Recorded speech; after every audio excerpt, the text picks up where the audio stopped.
Start. Assalamu alaikum. My topic is World Health Organization and effective communication. The video prepared by X19 student Davurov Jakhongir. Firstly, let's talk about World Health Organization's communication goal. Also, techniques, audiences, and channels for whose communication products and activities differ, they all have the same goal: to provide information, advice, and guidance to decision makers, key audience, to prompt action that will protect the health of individuals, families, communities, and nations. All communication staff across all offices are committed to making sure that whose information, advice, and guidance effectively reach key audience to protect the health of individuals, families, communities, and nations. Then, World Health Organization principles for effective communications. It is organized according to 6 principles to ensure who communications are accessible to decision makers. Firstly, second one, actionable by decision makers. Third one, credible and trusted as perceived by decision makers. Fourth one, relevant to decision makers. Then timely to enable decision making. The last one, understandable to decision makers. Principle accessible. WHO's audience rely on their ability to access the information they need to protect and improve their health. Communicators should identify all channels that are available and map their comparative capacities to reach priority audience. Using the right mix of channels help empower audience with the information they need to make informed decisions. Then, principle actionable.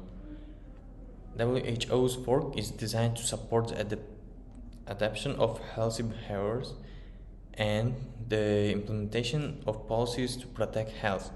Communications is a necessary component of WHO's comprehensive organizational efforts to achieve these goals.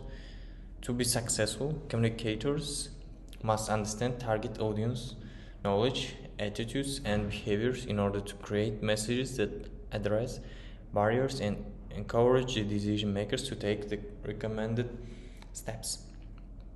The next one is credible and trusted.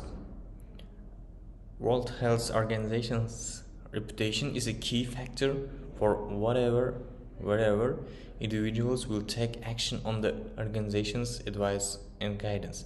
The more decision makers trust to WHO, the more likely they will believe and act on the information communicated by organization. WHO communicators must use every opportunity to reinforce WHO's trustworthiness so that their recommendations become the basis for health decisions. The next one, relevant. To be relevant, communications must help decision makers understand that they are in the health risk for themselves or for those they care about, that the risk could be severe and that they reduce the risk by undertaking recommended actions. The next principle, timely. Across all health insurance issues, WHO must make information, advice, and guidance available in a timely way so audiences have the information they need when they need it in order to make appropriate health decisions.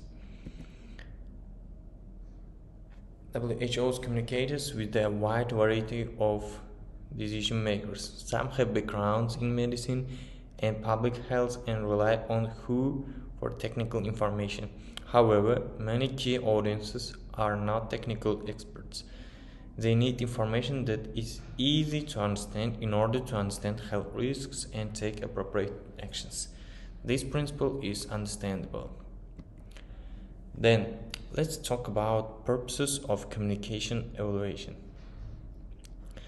Regular assessments of communication messages, materials, and audience engagements allow to organization to analyze various trends. The first one is measure improvements in WHO's messages, activities, and products. Evaluation can chart how the use of recommendations found in the framework improve World Health Organization's communications to make them more accessible, actionable, credible, relevant, timely, and understandable. Then, purpose of communications evaluation. Determine how and what extent activities and products are making a difference for the targeted audience. What impact are the communication interventions and activities having such a changes in awareness, attitudes, behaviors, positions, policies? Then, increase the skill and expertise of organization communications staff through continuous learning. Systematic ongoing evaluation encourages staff to learn communication practice and tactics that are effective and try to out new ones, accessing them over time. Communication functions at World Health Organization. The first one is audiovisual communications. Technical information illustrated by images is better understood by lay audience at levels of education. This is especially true among audiences who are considering how to implement procedures to improve health. Sequences, timelines, and relationships are often better understood through World Health Organization audiovisual services provide alternative methods to convey information through other means than written text. This includes graphic design of posters and print materials, production of exhibits, infographics, and videos, broadcast video in support of WHO media, and management of the organization YouTube channel and the television and radio studio. Then, brand and corporate identity. World Health Organization's corporate identity communications work involves improving awareness and understanding of what we do as an organization, how we do it, and the underlying values that guide our work.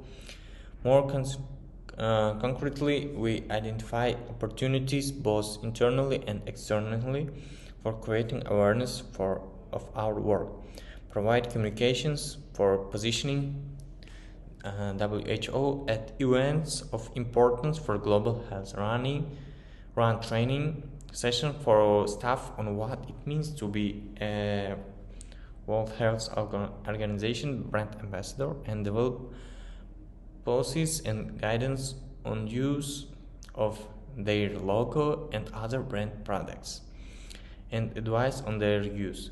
Lastly, they undertake regular surveys on internal and external perceptions of World Health Organization to help guide their work.